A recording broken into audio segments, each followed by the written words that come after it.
Revolutionary greetings, comrades. In this video, we want to discuss what some might call a bit of a controversial subject, but we do not think that it is controversial. But of course, others will think it might be controversial. But it's a subject that we must discuss. Shona and Ndebele. And we discussed this as part of our continued discussion on the national question. Remember, we discussed previously the national question, the article, the national question is written by Comrade Stalin. Others also argue that it was Comrade Lenin who wrote the article, but signed by Comrade Stalin. But nonetheless, it's a discussion that we should continue with. So in the national question, we said there are two components in the national question. That is, the first component is the question of belonging, who belongs, when we talk of a nation. And then the second component is the class question. Remember that in the struggle for national liberation, the nationalist parties were engaged in the national struggle for liberation, and in the main postponed the class struggle. So this is what then happened post-liberation, that up to now, the economy is not under the control of the mass of the people who struggled against colonialism and apartheid. So, but we continue to discuss, as I'm saying, the question of belonging, who belongs. And in this video, we argue that the Shona and the Ndebele speaking are one people. This is the part that I'm saying it's a bit controversial. But we want to provide the reasons why we are saying the Ndebele and the Shona are one people. They are one people in that they share the same territory. From 1898, or even before that, they coexisted together, the Ndebele and the Shona. But it's important that maybe we start in 1898, when the British Council signed what is called the Privy Council, or a Privy Council resolution. It signed it, that was on the 20th of October 1898. It says Southern Rhodesia Order in Council of 20th October 1898. This was the final order that was signed, order in council that was signed. The first one was in 1894. It was order in council 1894 after the Ndebele war with the British, known as the Anglo-Ndebele War. In 1894, there was an order in council, a Privy Council, which was signed. But you know that then there was an uprising in 1896 and 1897. So this final order then was signed in 1898. So the signing of this order in council in 1898 on the 20th of October meant that the Shona and the Ndebele shared the same territory. For the last 124 years, this is 2022. So if you do your mathematics, it's 124 years ago. So for the last 124 years, or even more, the Ndebele and the Shona have coexisted. They have shared the same territory. Intermarriages have happened. They are relatives across families of the two ethnic groups. And of course, we discussed the composition of the Shona, that it was a Professor Duke of Wits University who came with the name Shona, though others also argue that the name Shona is older than what Prof. Duke said, because Shona is an umbrella ethnic group of the Karanga, the Zezuru, Manyika, Kore, and others. That is the Shona. And of course, the Ndebele, when we talk of the Ndebele, because in the main, though they are not Ndebele, but throughout the years during the struggle against colonialism, the people that lived in Matabeleland, even though they were not necessarily Ndebele, they were referred as the people of Matabeleland. You speak of the Xhosa, you speak of the Venda, the Sotho, you speak of the Tonga, the Nambia, the Kalanga, and so forth and so forth. So these are one people when we talk of the national question, because when you discuss the question, the nation, define the nation, you speak of people that share the same territory and you constitute a nation. And this is the territory that the Privy Council of 1898 spoke about. Let me try to get what it said here. It says, and I quote, "The limits of this order are the parts of South Africa bounded by the Portuguese possessions, by the South African Republic, to a point opposite the mouth of the river Shashi, by the river Shashi to its junction with the Tati and Ramakwebane rivers, thence by the Ramakwebane river to its source, thence by the watershed of the rivers Shashi and Ramakwebane, until such watershed strikes the Hunters Road, called the Pandamantenga Road, thence by that road to the river Zambezi, and by that river to the Portuguese boundary. The said limits include an area of 10 miles radius round Fort Tuli, but exclude the area of the district known as the Tati district as defined by the Charter Clause Court." I'm not sure about Limpopo River, but that's a discussion for another day. So this is the territory that was defined by the Order in Council of 1898, which then said the inhabitants or the people that were in that land formed a nation called the Southern Rhodesia, which today is Zimbabwe. So flowing from that argument, it is therefore correct to then conclude, when we are discussing the national question, the component of belonging, that the Ndebele and the Shona are one people. Yes, they might practice different cultures, just like as in Matabeleland. People practice different cultures. The Tonga will practice a different culture from the Kalanga.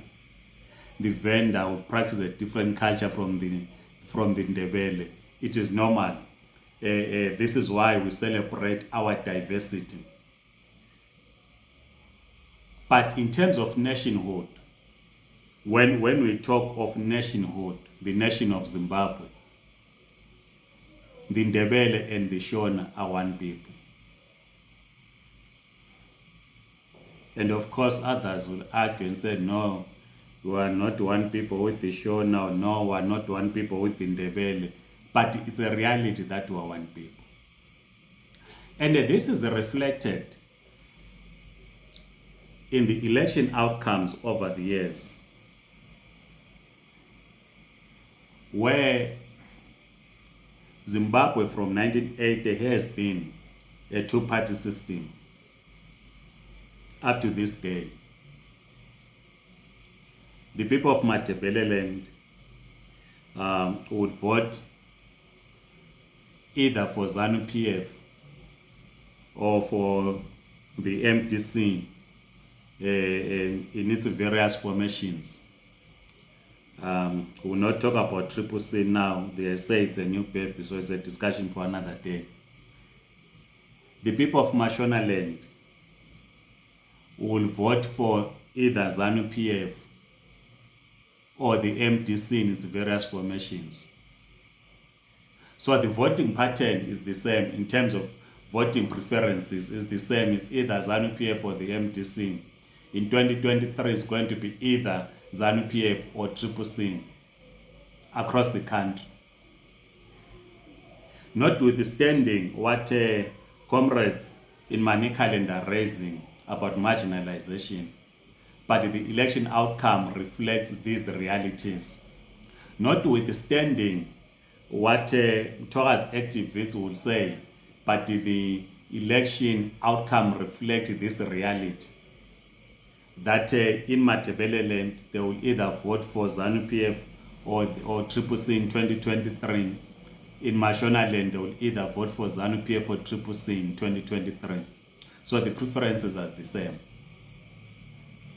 Yes, indeed, we as leaders of political parties, we then use ethnic question when we want to win power inside the political party. To an extent that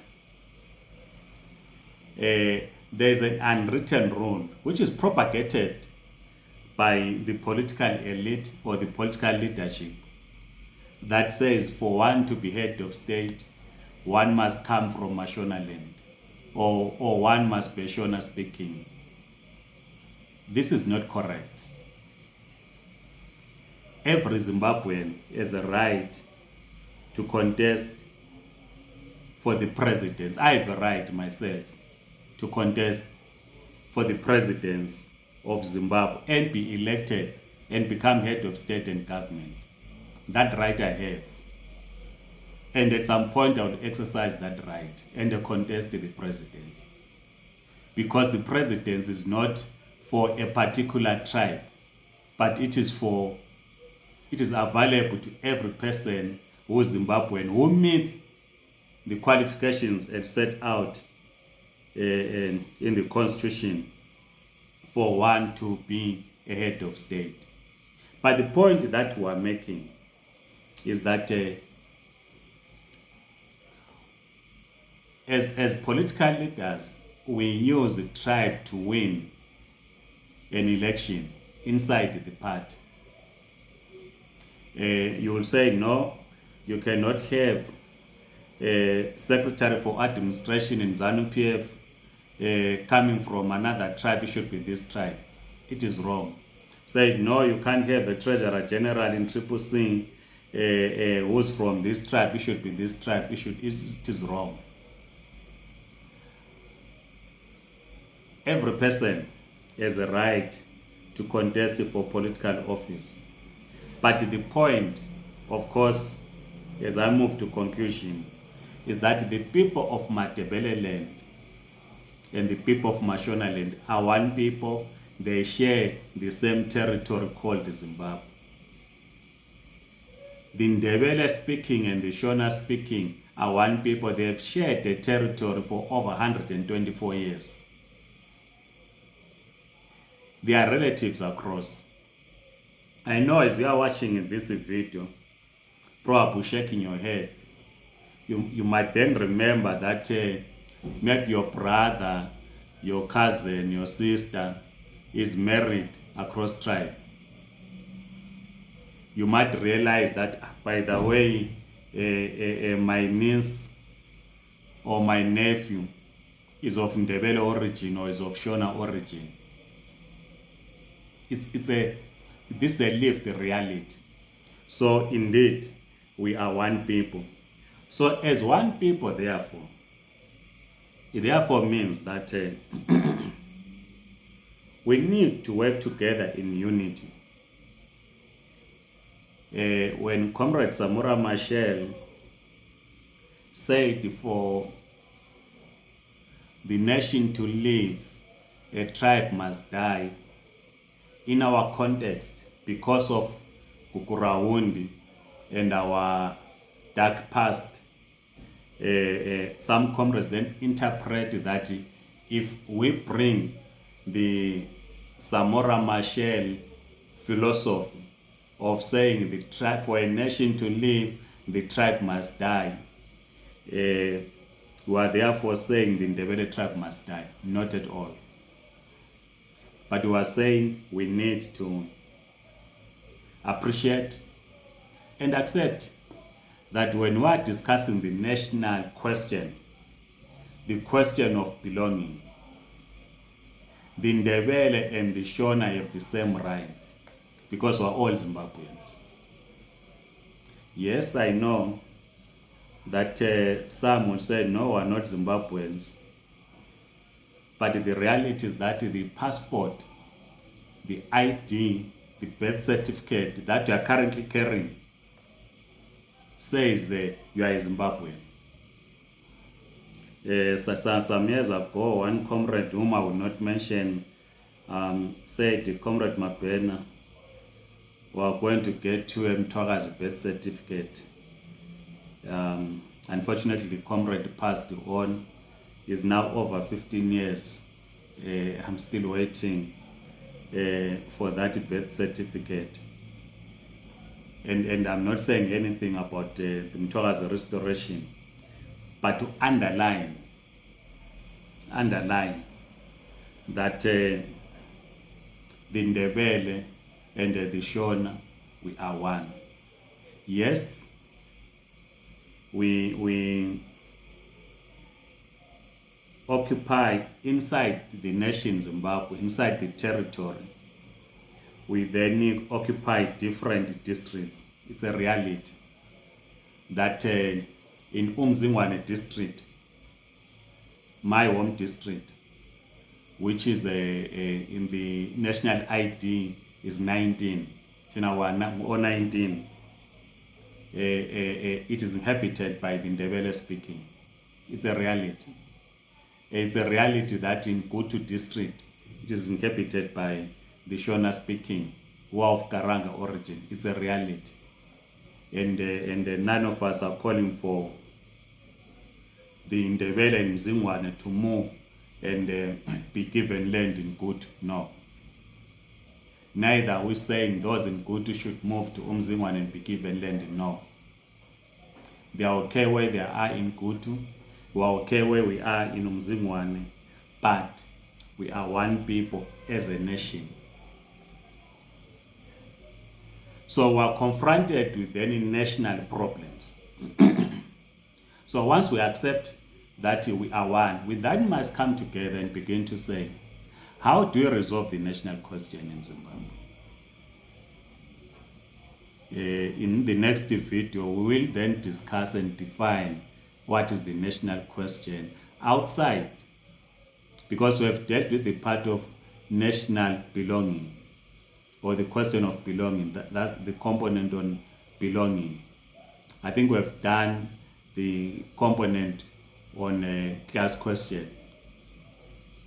That's about who owns the means of production.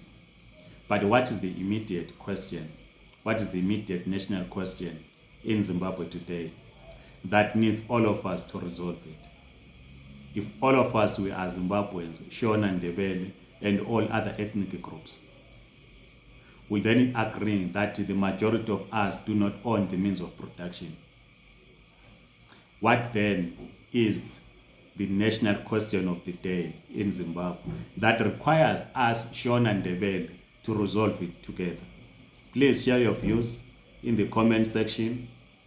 Please circulate this video to your friends and comrades.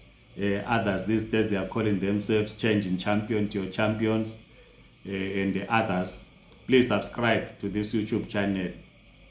The next video, as I'm saying, will then deal with the current question that is confronting us, and how should we then respond as the people of Zimbabwe, irrespective of our ethnic differences.